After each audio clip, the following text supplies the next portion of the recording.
Hello, everybody. Welcome to Mead Fit and Lean. I do apologize for my lack of weigh in last week or this week. I just was getting over a really bad cold and I didn't want to put myself through a lot, folks, because I have to recover. And so I decided, well, why hurt my immune system by getting on that ugly scale over there? So I'm just going to wait a while, okay? But I want to do a video on the holy days and strategies for eating during the holy days. Now, the holidays are much too precious to be worrying about how much you weigh on the scale, right? But we want to make sure that we don't overdo it. So the worst part about the holy days is the parties. So, the prelude leading up to Christmas and then New Year's and feasting around the 12 days of Christmas, you got all this food in front of you and you just don't know what to do, right? Well, that's why I believe in the mantra of quality junk food. That's right, folks. We want quality over quantity. So if you really want to splurge over the holidays, especially on Christmas or something, pick one specialty junk food item that you know that is really going to hit the spot, hit that sweet tooth, hit the sweet treat for you, and get get that satisfaction, the oral satisfaction that you need. Because otherwise you'll just be popping things in your mouth left and right. You won't know where they come from or anything, and what your calories are. It's such a pain, right, folks? So pick quality junk food. So for Christmas, I'm not getting bags of M&Ms or I'm not making Martha Washington chocolates. I'm gonna get one cake that says "Happy Birthday, Jesus" on it, and I'm just having that for Christmas. Nothing else. No other specialty treats, because that way I can just focus on that one thing. So quality junk food, folks. That's what it comes down to. So I would avoid buying the candies, and when you're at parties, like I know they're gonna have plates of cookies and everything, but you gotta put your mind to it. No, I don't want cookie. Have the meatballs instead. When I was at church, they had a big thing of meatballs, and of course, no one got sick because it was always at a high temperature. But avoid things like the sandwiches, like the cream cheese and olive sandwiches, especially if you don't want to get sick, because that's number one thing for food poisoning at a Christmas party are those things. And avoid the cold cuts and all that, but go for the meatballs. It's a higher in protein, and it'll keep you satisfied, and you won't want the other stuff. So when you're at the Christmas parties, remember, if you're going to have a cookie, pick one very good cookie. Don't just grab here and there. Pick one. Remember, folks, that's the key.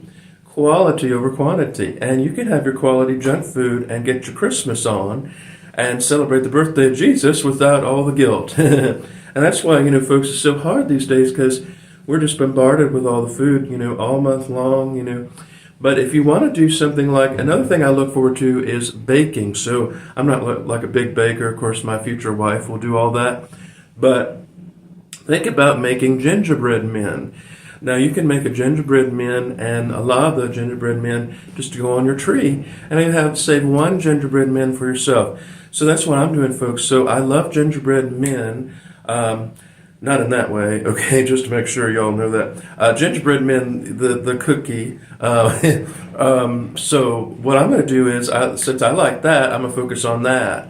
I'm not going to go to the store. I'm not going to grab snickerdoodles and, oh my goodness, folks, I love ginger snaps. But I can't stop at one. I have to have the whole thing of ginger snaps. So that's why the key is, if you think you can't control yourself, then eliminate it, at least for now, until you get down and to change your muscle to fat ratio. So that's what we want to do, folks. We want to focus on quality over quantity. That's the most simplest way to conquer the holidays, because around this time of year, you're going to be, all this food is going to be exposing itself to you in very tempting ways. And you just can't go overboard. So that's what I look at. So that's very simple. Okay, and here's some things you should avoid also. Okay, eggnog. Eggnog is a terrible, terrible, terrible thing, because it is very, very fattening. One little cup of eggnog is loaded with fat and sugar and calories, especially, and it was worse if you put alcohol in it. Why would anyone ruin eggnog by putting schnapps in it. I don't know. But avoid eggnog. Now, there is one specialty drink I like. So these are my special treats. Happy Birthday Jesus cake, one gingerbread man, but I also love cranberry ginger ale. It comes out this time of year, and I love it, I love it, I love it. And so I'm going to have cranberry ginger ale. Now, the only other thing I might have is a peppermint shake from Chick-fil-A. But I will tell you this, folks. One peppermint shake from Chick-fil-A is 670 calories. So if I do have that, then I won't be able to eat much for the rest of the day. But if you do have something high sugar, high fat, make sure you balance it with a protein. So if you're going to have that gingerbread man, have a steak later. Have some... have something to balance it out, because that way you balance your carbs and your proteins, and it makes it more healthy for you. Now, another thing you can do over the holy days is, of course, you're going to be food journaling, but also make sure that you have at least one day a week where you're fasting. So one day a week, you're just not going to be eating much. You don't have to do an entire fast. Just like one day a week, say, okay, I'm just having one meal this week. Pick a high protein meal like 4 eggs or something, and a hamburger or something, and just have that for the one day. And that way it's easier to keep your calories in check for the rest of the week. So remember, folks, you can enjoy the holy days with your high quality junk foods and just low amounts of salt and or fats, rather, and you don't want too much fried food. Avoid fried foods. Another thing too, folks, if you talk about your Christmas dinner, let's talk about Christmas dinner. Now, traditionally, everybody loves to have their ham, right? We love our ham on Christmas. Well, ham is not a good choice because, folks, ham does have protein, but it's just very, the Bible says it's not kosher, right? And you don't have to be a Jew, but we know that eating things like pigs is not the best thing for us.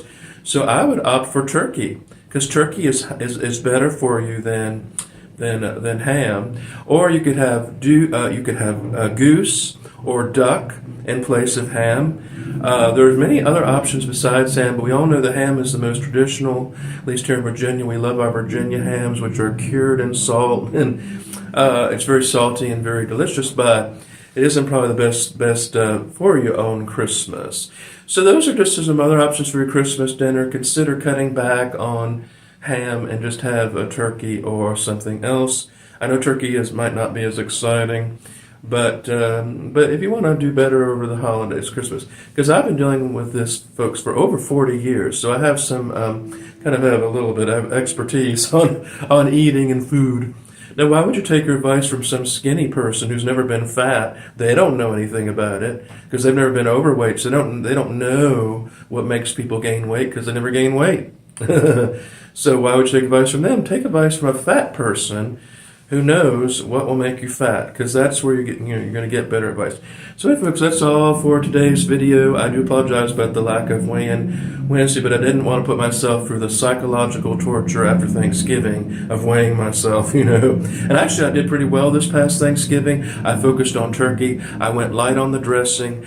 I didn't have much. I did have sweet potato casserole, but I didn't have a lot of dressing or stuffing. And I avoided the sweet drinks.